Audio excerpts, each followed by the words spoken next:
Hello YouTube, this is Corbin22, back with another 100-point squadron build for Star Wars X-Wing miniatures. Today's build we'll be looking at a standard 3 ship squad. This one is consisting of Gray Squadron, which is 3 Y-Wings, one of the 2 of them being 2 Gray Squadron pilots and the leader being Horton Salm. Gray Squadron was a fundamental part of the Battle of Endor, and its leader Horton Salm was one of Wedge's wingmen. If you play Rogue Squadron 2 Rogue Leader, and if you play the Battle of Endor mission, the A-Wing and Y-Wing that fly beside you are actually Gray and Green leaders, who respectively are Horton Salm in the Y-Wing and Arvo Crinid in the A-Wing. So this build strategy is lots of defense and hitting hard, like really hitting hard. Like all the abilities this build has make it so that these bombers can hit really super hard, but they also have a few other defensive mechanisms to help them out when they're in a pinch. So this build is primarily used as a synergy build, but they are able to move about on their own and provide damage from an all-around angle. So with that being said, let's look into their stats. Like I said, this build is incredibly extensive. Each Y-Wing has at least 3 upgrades to add to their mix, so we'll start by reviewing Gray Leader. And Gray Leader is none other than Horton Salm himself. Let me get this to focus. Horton Salm, he has a pilot skill of 8. He flies the BTL. He flies the BTL Y-Wing Starfighter.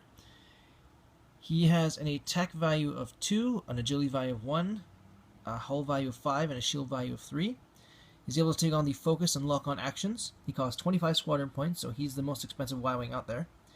He's able to take on an Astromech upgrade, 2 warhead upgrades, and a turret upgrade. His ability states, when attacking at range 2 to 3, you may reroll any of your blank results. So this is good for Horton Salm, because if he's attacking at range 2 to 3 and he rolls all blanks, I have the option to re-roll those blanks, thanks to his ability, or any blanks I get. For his title card, I've decided to give him the BTL A4 Y-Wing. It is a title card exclusive only to the Y-Wing, and it states, let me get this to focus, it states, you cannot attack ships outside your firing arc, which is a bit of a downer, but after you perform a primary weapon attack, you may immediately perform an attack with a turret secondary weapon. So, what this basically means is that with the BTL A4 title card, it allows Horton Salm to make his regular attack, and if he has a turret upgrade, he's allowed to attack with that same turret upgrade as well, which goes hand in hand with the turret I've decided to use for his build. The turret I've got will basically allow him to attack at any range and make it so that none of his results can be cancelled. So, we'll start with his droid upgrade. The droid I've given Horton Salm is R2-D2. And his ability states, hang on. Is it not focusing? There we go. His ability states, after executing a green maneuver, you may recover 1 shield upgrade up to your total shield value. So what this means is that every time Horton Salm makes a green maneuver, R2 is able to recover 1 shield value up to his shield value total. So if Horton Salm loses all his shields, I can keep making green maneuvers and constantly bring Horton Salm's shield value up.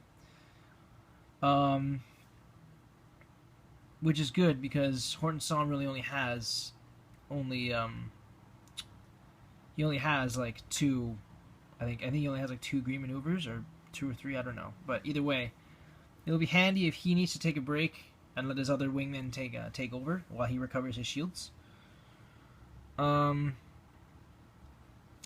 For his first warhead, I've given Horton Salm, I've given Horton Salm some Flechette Torpedoes. They have an attack value of 3. They can be used at range 2 to 3.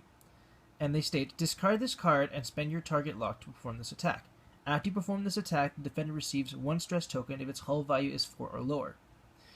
The Flechette torpedoes are especially great against TIE fighters, or any ship that's not a bomber.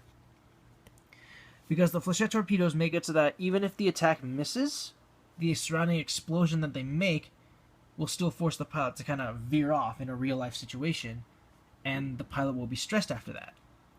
So, yeah, Flechette torpedoes are definitely handy to have, and they also complement Horton Salm's ability. And since they have a higher attack value than a standard attack, this makes using Flechettes even more dangerous, because if he rolls any blanks with Flechettes, he can just re-roll them with his ability as long as he's in range 2 to 3. And since Flechette torpedoes need to be at range 2 to 3 to be used, the ability and the attack complement each other perfectly.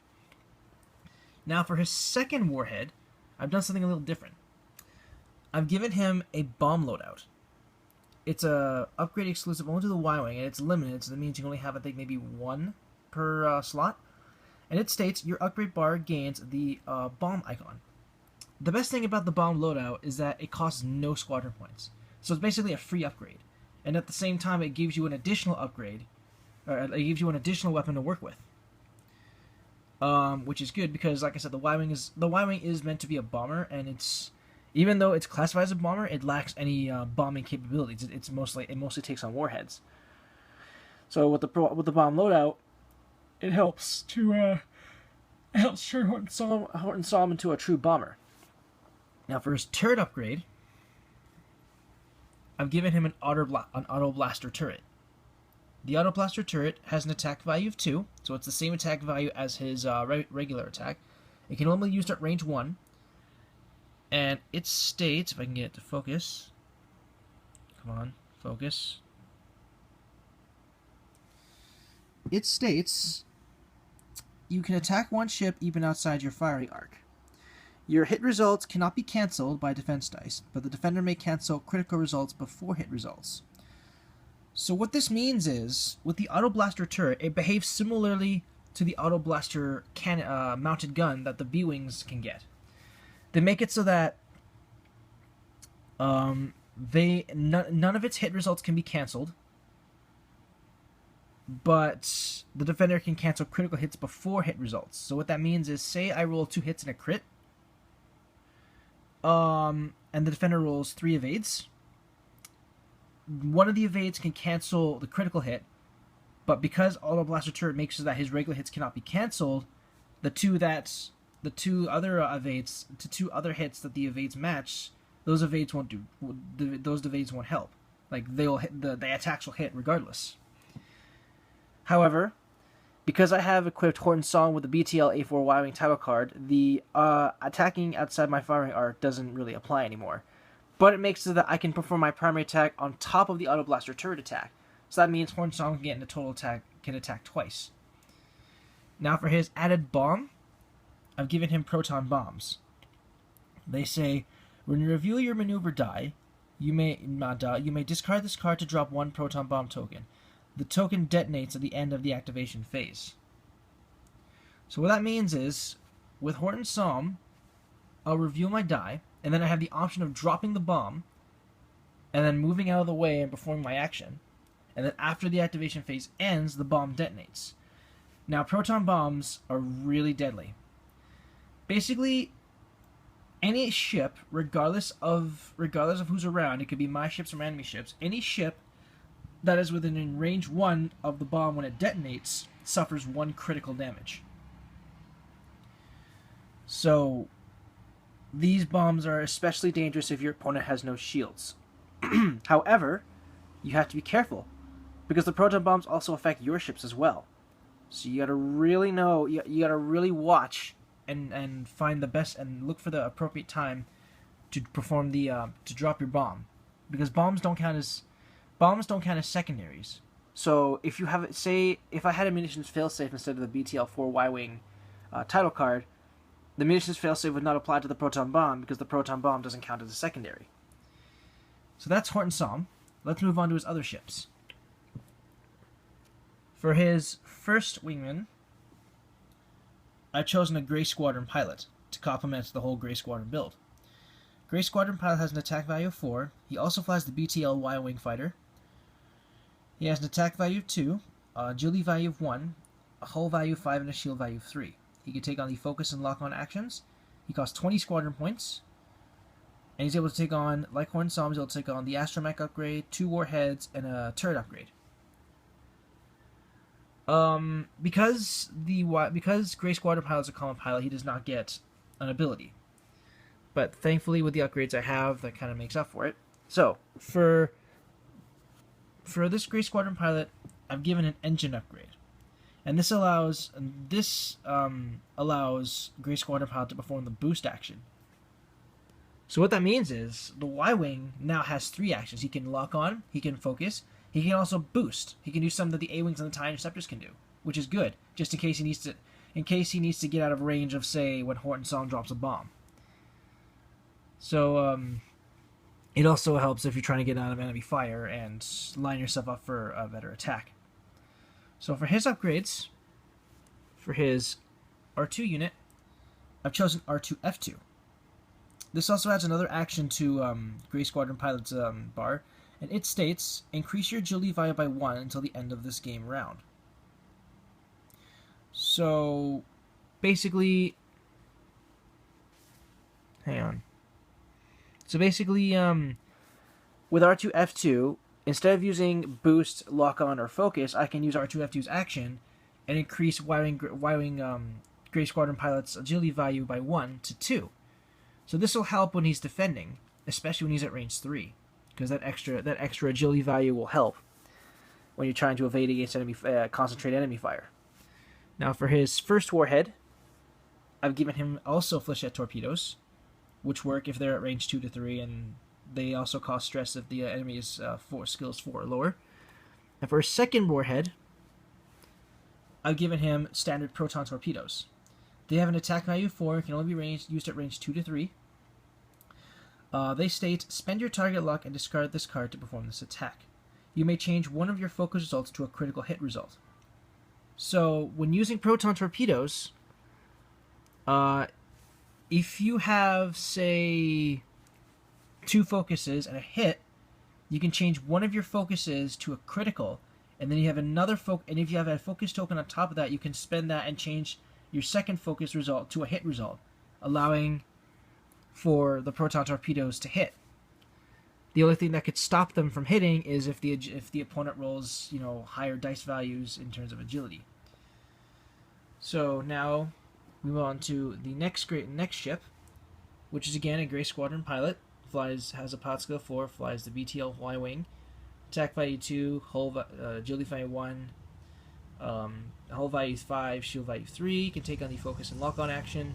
Has a squadron point cost of 20. It can take on the Astro Droid upgrade, 2 warheads, and a turret upgrade.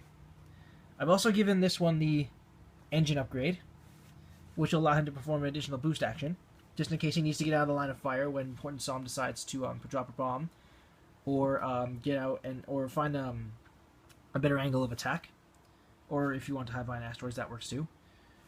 Now this guy only have room for 2 more upgrades because I was quickly approaching my limits with this build. For his R2 unit, I've given him an R2 Astromech, and it states you may trade all 1 and 2 speed maneuvers as green maneuvers.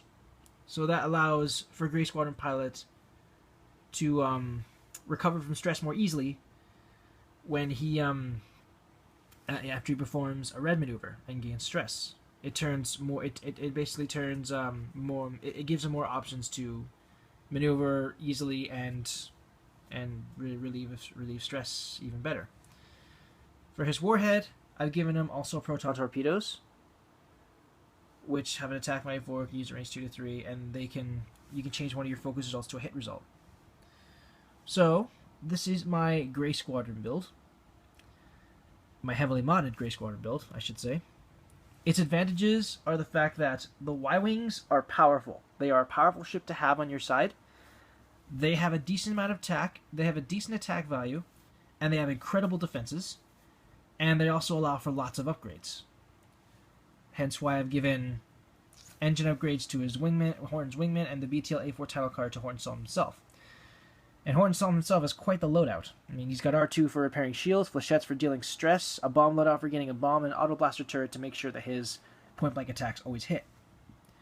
and coupled with the BTL A4 icon upgrade, title card, sorry, he allows him to attack twice, both his primary and his turret. And then bombs will help deal widespread destruction anyone close enough to be within range. And same with the Grey Squadron pilots. They have engine upgrades to help them boost out of harm's way or get in close and attack from behind. R2F2 will help increase one of the Gold Squadron's agility value with Flechettes and Torpedoes for added damage and stress. And the other one has an R2 that allows him to relieve stress easier, and then Protons for added damage as well. The build's weaknesses? Well, again, their agility values. Y-wings are bombers, so they can't really do much to evade any enemy attacks. Hence why they have lots of defense and large equipment slots. However, another potential weakness would be the modifications and the title card I've given them. So the engine upgrade allows for both the Grey Squadron pilots to do boost actions. However, the boost action can also put you in danger as well. Like if you don't use it properly, because the Grey Squadron pilots are going to be, they'll have the lower pilot skill, so they're going to be going before Horton Salm. So if they boost and you decide to drop a bomb and they're within range, the Y-wings are screwed. I mean that there's no other way to, that's how it goes. And with Horton Salm, his weakness would be that his turret cannon cannot fire outside his firing arc. He cannot fire in all directions. Add to the fact that it only has a range of 1, it would make it very risky for Horton Salm to get in close to attack with both his weapons. So the trick with Horton Salm is you would have to get in close if you want. The trick I would use with Horton Salm is use up your torpedo first and take advantage of his ability, and then get in close and start blasting with your Autoblasters as well as your